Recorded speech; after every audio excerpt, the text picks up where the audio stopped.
Hey, I'm finally talking about a movie. Now, everyone knows Groundhog Day. You know the movie with Bill Murray stuck in a time loop? Well, 6 months after that film came out, 1201 aired on Fox. Originally based off a short story from 1973, 1201 got screwed. The controversy between Groundhog and 1201 is probably more known than the film itself. Bill Murray is a bigger star, Harold Ramis wrote it. 1201 didn't have a lot going for it, so it got buried. Everyone would have seen it as a ripoff, but it's not. It's a fun little movie to sit back and watch. It did get a few changes from the original book. The title was originally 12:01 p.m. The time loop happened in the middle of the day. In the film, it happens at 12:01 a.m.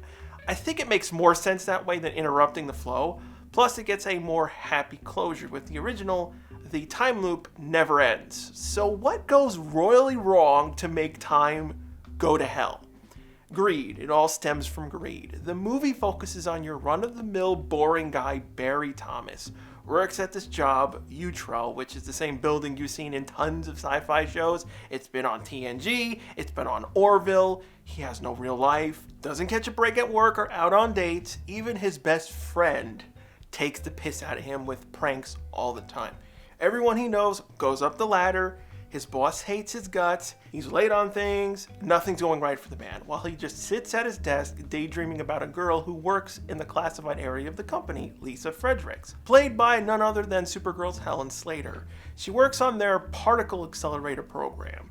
Silverman and Slater are the reason why you want to watch the movie. It's the guy likes the girl doesn't know he exists, he tries to introduce himself, screws up, he falls apart during lunch, then he has the bright idea of going into the restricted area just to say gibberish. That doesn't go down well. You have this idiot trying to hit on her while the particle accelerator just got damaged during a test. A lot of money is invested. It's trying to accelerate faster than light for cheap energy. The news got involved, saying it's a danger to the environment. Some scientists think it could cause a time problem, so they're being pressed to solve all the issues and make it look good.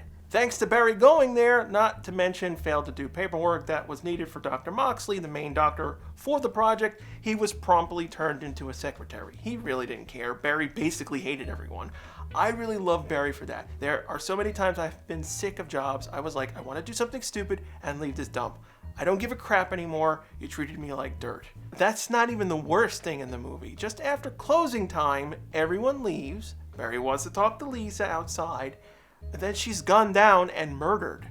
No one knows why, and Barry goes home miserable. So how does Barry become the hero? Why does Barry know the day is repeating? Just as the time loop starts, Barry was fiddling with his lamp at the moment lightning struck his house. My guess, what happened? He was killed at the same moment time broke down. Maybe his mind mixed with the universe, allowing him to always remember. This is a very light sci-fi movie. You could take a crack at how it works.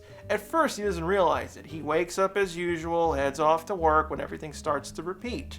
During the first loop, he tries to convince people that something's wrong. Someone falls down, coffee is spilled, the usual stuff.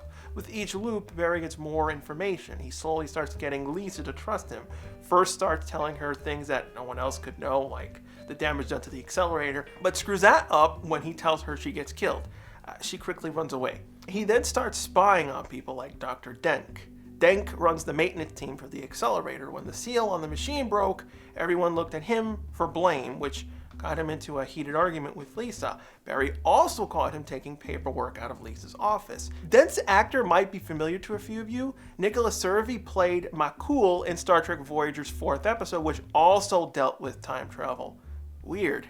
After the third repeat with a ton of screw-ups, he stopped Lisa dying in one. Barry was able to get Lisa to trust him.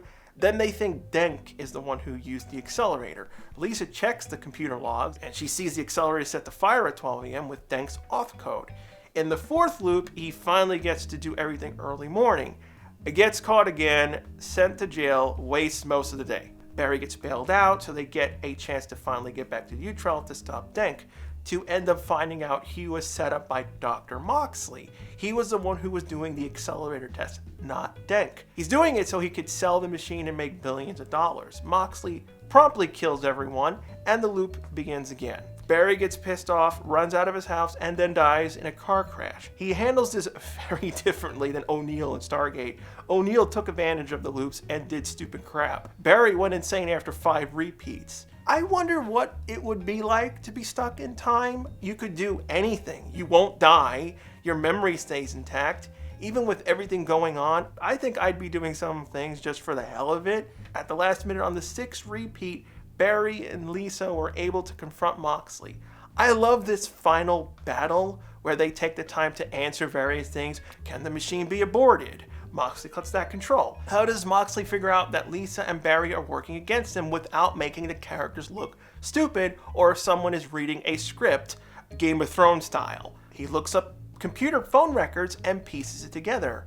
Now, is it so hard to cover your bases to make a coherent story? Films used to do it. They even go out of their way to make sure Barry and Lisa have a happy ending. Lisa's smart to hit record on the security cameras. That way, they have proof Moxley is the villain. Barry and Lisa desperately try to stop the machine. Lisa doesn't even care about her life. She goes right in front of the accelerator and tries to rip pieces off. Barry fights Moxley for the gun. It hits 1201.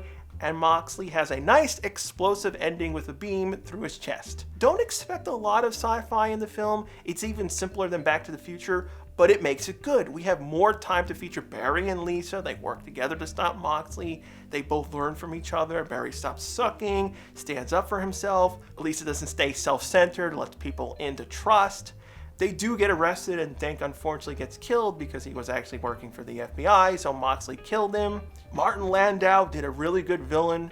The movie just came out at the wrong time. If you like time travel, go check it out. It was released on DVD and it was filmed as a proper movie, even though it premiered on TV. I really miss movies like this. It's always some big blockbuster that has to make $1 billion. I want stuff simple sometimes. Thanks for checking out the video. Subscribe if you want to see more from me, and if you remember a movie or a show that's long been forgotten, good or bad, leave it as a suggestion below. I'm always on the lookout for obscured stuff.